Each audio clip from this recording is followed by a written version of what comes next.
Hello students, I am Pramod Jadhav from Silver Green English School.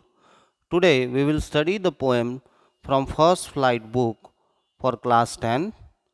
It is poem number 3, A Tiger in the Zoo, written by Leslie Norris. Before proceeding the chapter, I would like to give you an introduction by reading the title A Tiger in the Zoo. So we come to know that here poet is talking about a tiger which is living in the zoo.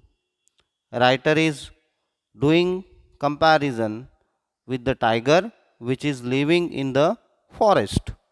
Generally, we know that the tiger which is living in the zoo is in the cage. It is kept in the cage, as cage is, confined, very small, and having limited space. So tiger is also have that much space. But to this reason, tiger's personality is also slowly going away.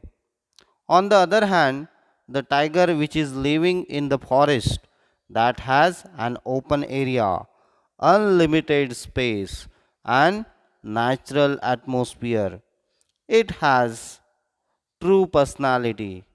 It is ferocious, angry, which can be showed in natural way. Now, poet is telling us here that comparison about the both tigers. So this type of comparison poet has done in very proper way. Now I will read the poem, discuss hard word meaning, and explain the poem with literary devices.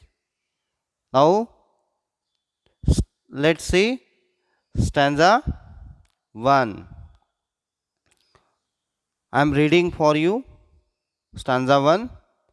He stalks in his vivid stripes, the few steps of his cage, on pads of velvet quiet, in his quiet rage. Now, students, he refers here tiger. He refers here tiger. Now, what is the meaning of stalks? Stalks meaning is here follow. Now, vivid. Vivid means having deep bright colors. If you see the tiger which is having deep bright color stripes, yellow and black, you can see here vivid. Pads. Now on pads of velvet white. Now what is the meaning of pads? Pads means paw. Paw, tiger का पंजा. So here the paw of the tiger is how? It is like a velvet. Velvet is a fabric which is very soft. So it is very soft. So tiger's paw is very soft, and that's why when tiger is walking at that time there is no sound. And what is the meaning of in his quiet rage? Rage means here, rage means violent, uncontrollable anger. When the tiger is there, then you know how tiger is roaring and making the sound of anger, and all the animals are running here and there when tiger is making the sound. Even people, they are also running here and there, and that's why here in the zoo you can see the tiger is there, and how his personality is there. Poet is talking about him. Now poet tells us what he is telling. He stalks in his vivid stripes the few steps of his cage. Means the tiger follows the people in his vivid colors, which is in the cage. When the tiger walks, he has very soft paws like velvet, so the sound of his walking is not there. It means when tiger walks, due to his paws softness, the sound of walking is not there. Here tiger is in his quiet rage. Now see, poet is telling us that in his quiet rage means not expressing his anger in his natural way, because tiger is in the cage, it is confined. His anger is uncontrollable and very violent, but as the tiger is in the cage, he is quiet. As the free tiger who is living in the forest, whose anger is uncontrollable. So in the first stanza, poet describes the tiger who is the who is in the zoo and confined in the cage, who has very limited space to live and roam as compared to free tiger who is living in the forest. When this confined tiger walks in the zoo, then there is no sound due to his paws, which are very soft like velvet, and his anger is under control. Okay, let's see next what poet is talking about in the next stanza. He should be lurking in shadow, sliding through long grass near the water hole where plum deer pass. Now, what poet is talking? Poet is telling the tiger should be lurking in shadow. Means tiger should have the lurking. Lurking. What is the meaning of lurking here? You can see lurking. So, what is remaining hidden so as to wait in ambush? What is the meaning of ambush? Means fight. Means natural tiger who is living in forest. That tiger is always hiding in the big grass, long grass, to fight with the his hunt. Okay. So now see, sliding through long grass near the water hole. Sliding means walking, going, where plum deer pass, and from the place where the plum deer means very big fat deer is passing. Now here see, the poet is talking about the tiger who is living in forest. Here he described the tiger's real personality. He tells us that in real sense the tiger likes to hunt. His favorite prey is deer. So prey means shikar. So the tiger is always hunting deer. When the deer's coming to drink water at the water body, he is remaining hidden in long grass to fight with the prey, that is deer, and he is living near water bodies where his hunts always coming to drink water.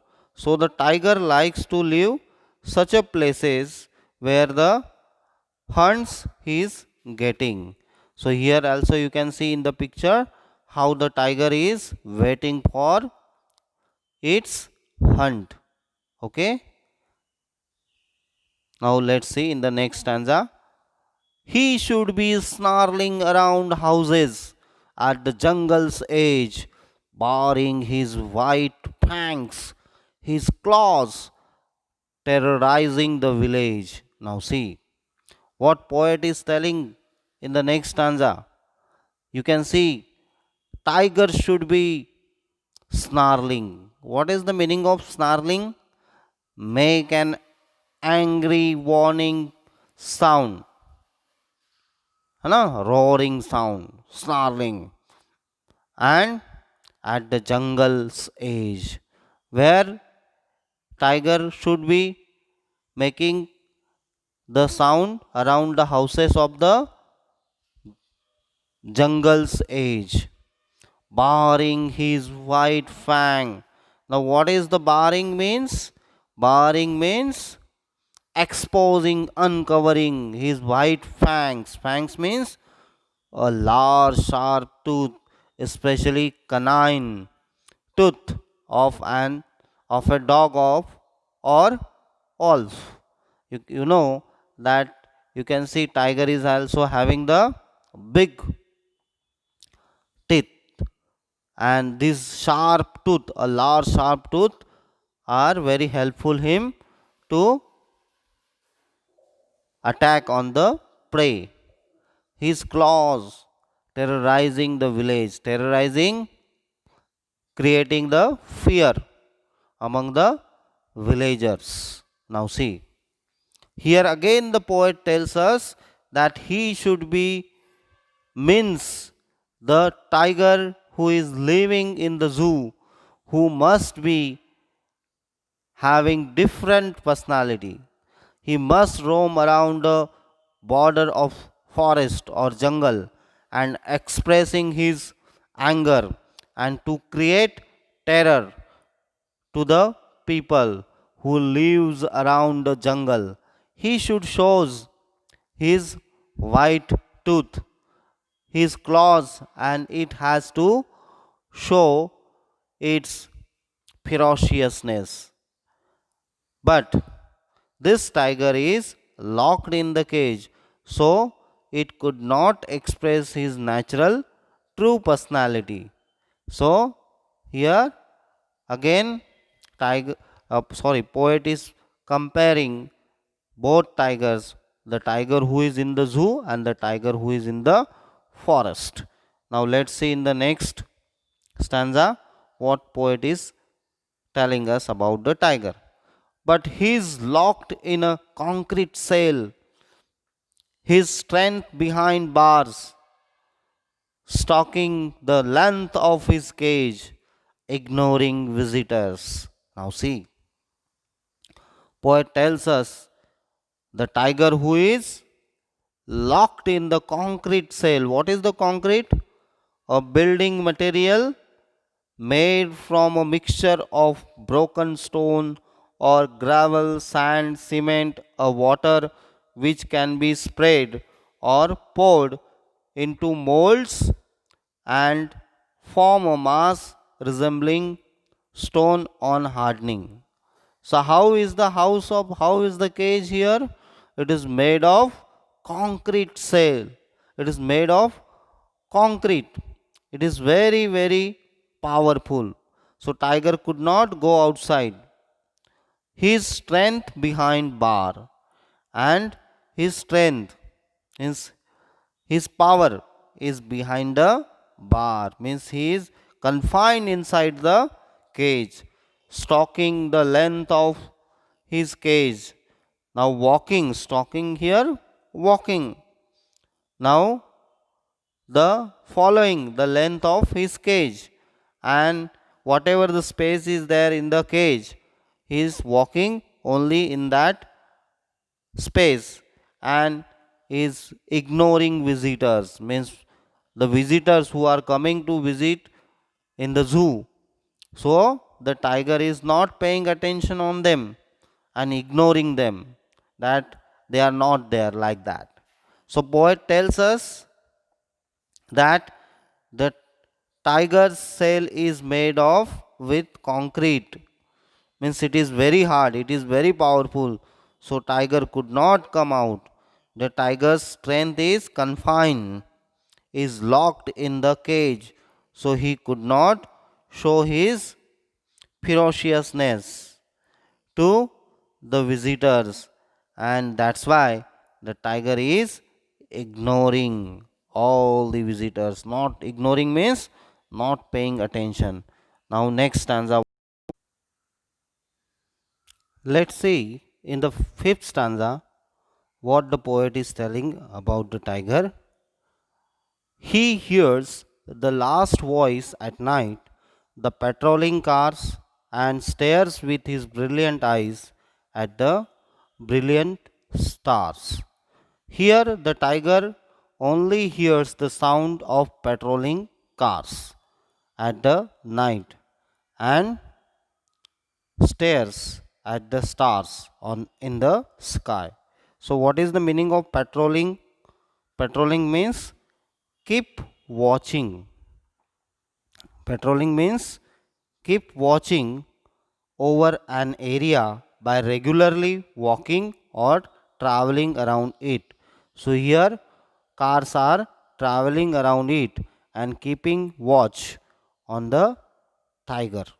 So here the voice of the patrolling car, the tiger is listening and stares with his brilliant eyes at the brilliant stars. Now, in the sky, stars are there, so the tiger is looking at the stars.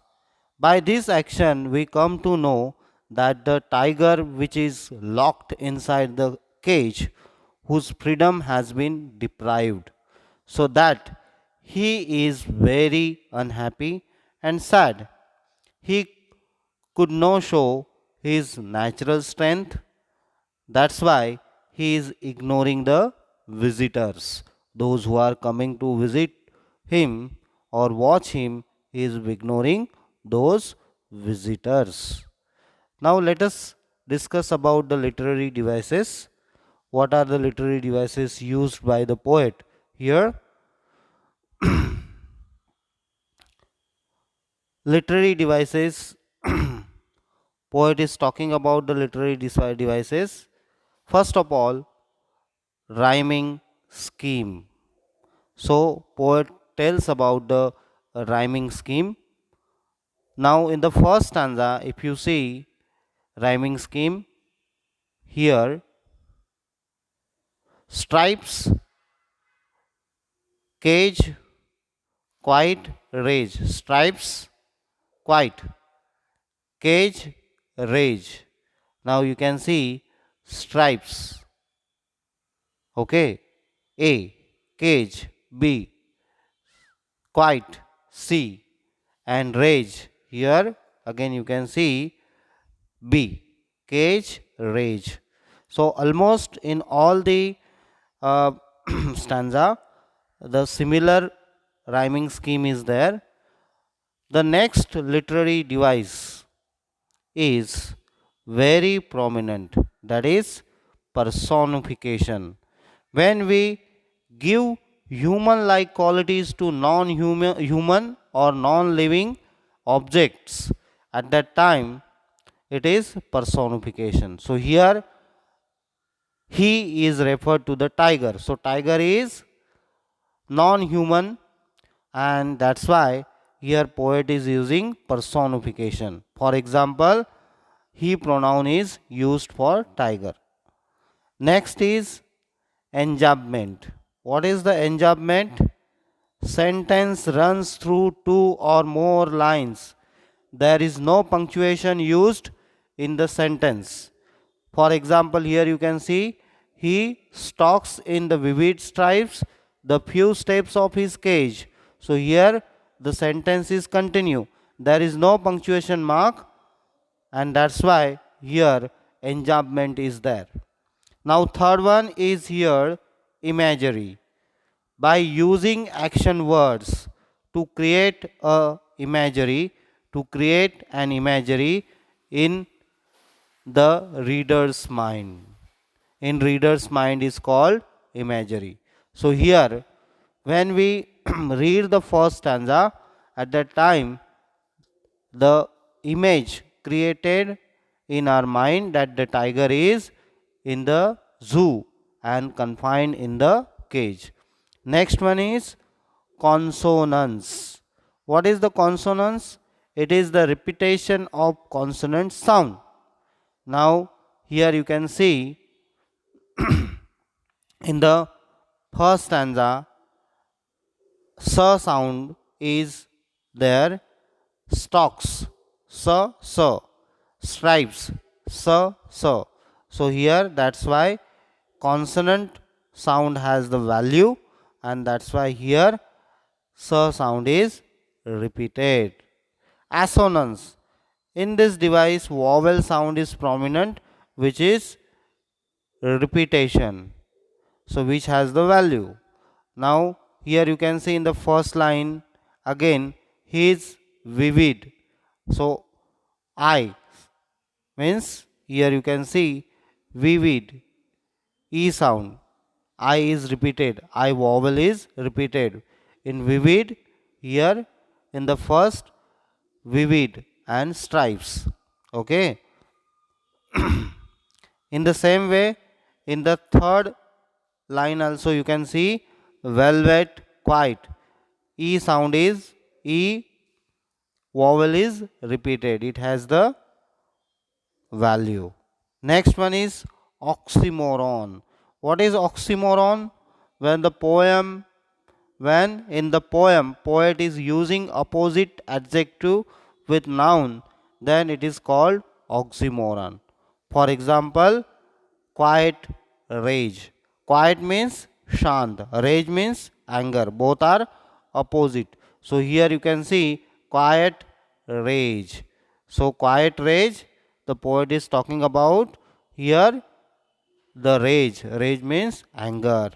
Anger could not be quiet. Okay. So that's why here oxymoron is there. Next, metaphor.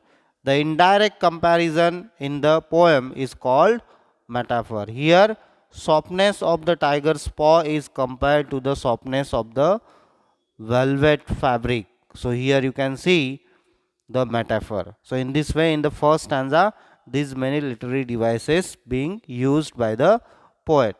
Now, in the next stanza, literary devices used as I told you, rhyming scheme is here the same. A, B, C, B. Shadow, grass, hole, pass. Grass, pass. So here B, B.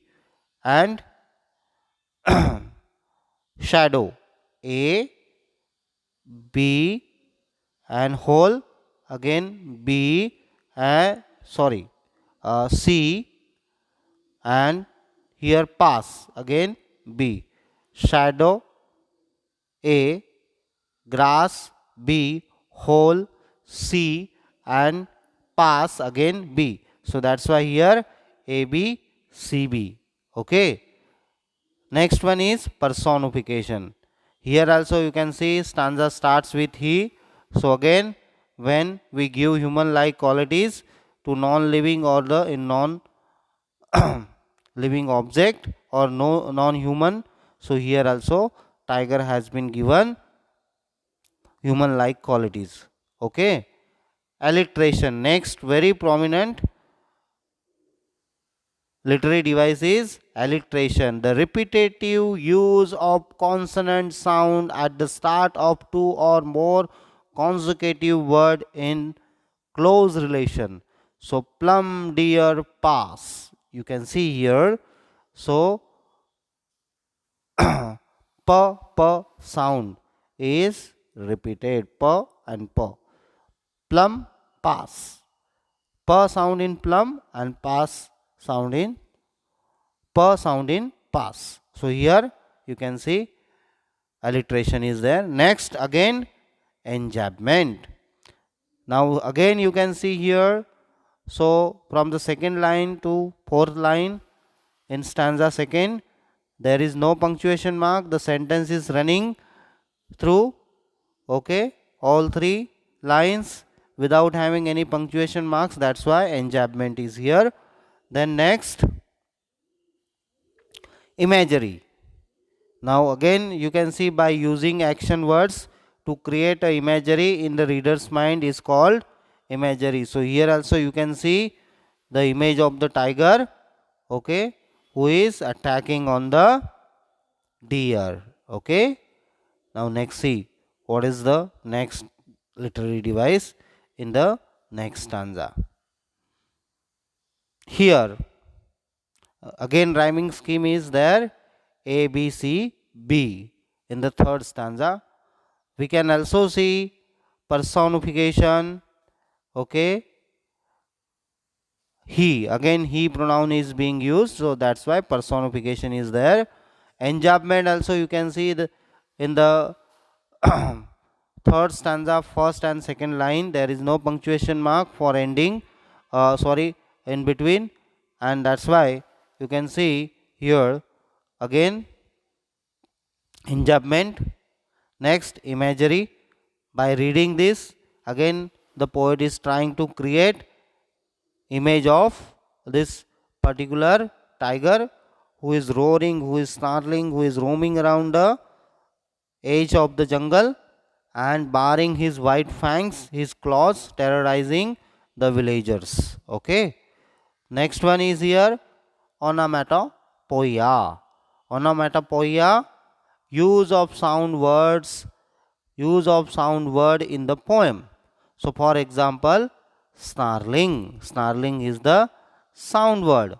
So that's why here the poet is giving us using here onomatopoeia. Okay. Next one is consonants. You can also see the consonants. It is repetition of consonant sound. So, so. You can see so in the first line. Should, snarling, houses. Again, okay. In the same way, assonance is there in and in this device. Again, vowel sound is very prominent. So again in this stanza you can see assonance. Okay. Now let's see in the next stanza what is there.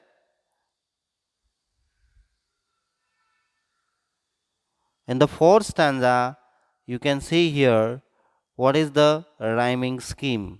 Now rhyming scheme, again the same, A, B, C, B. Personification is being used. You can see human like qualities, he's locked. Okay. So here also you can see pronoun is used, he, for the tiger. Consonants is there again. You can see consonant sound. Here repetition of the consonant, consonant sound. So that's why consonance is here. So here you can see assonance. Assonance is also there. Okay. So here you can see his, in. So his, e sound is there, e sound is repeated in the first line, and even that's why here you can see assonance. Alliteration, again you can see concrete cell behind bar. Okay, concrete cell, here is no sound repeated, but behind bar, b sound is here. So most prominent alliteration is there, the repetitive use of consonant sound at the start or of two or more consecutive words in the close relation. Okay, so here you can see alliteration. Okay, very prominent literary device. Next, in the fifth stanza you can see rhyming scheme. Again here, what is the rhyming scheme? A, B, C, B. Okay. Next, again personification is being used. He pronoun is referred to the tiger. Again you can see assonance is there. Okay. So voice, night. Here you can see he hears the last voice at night, the patrolling cars, and stares with his brilliant eyes. So in the third line, with his brilliant. So I vowel is repeated 4 times. You can see here. Okay. So this is the best example of again assonance. Alliteration, most prominent. Next one is alliteration. So here you can see he hears. For example, he hears. Her sound is repeated, and that's why here you can see alliteration. Again enjambment is there. You can see in the third and fourth line.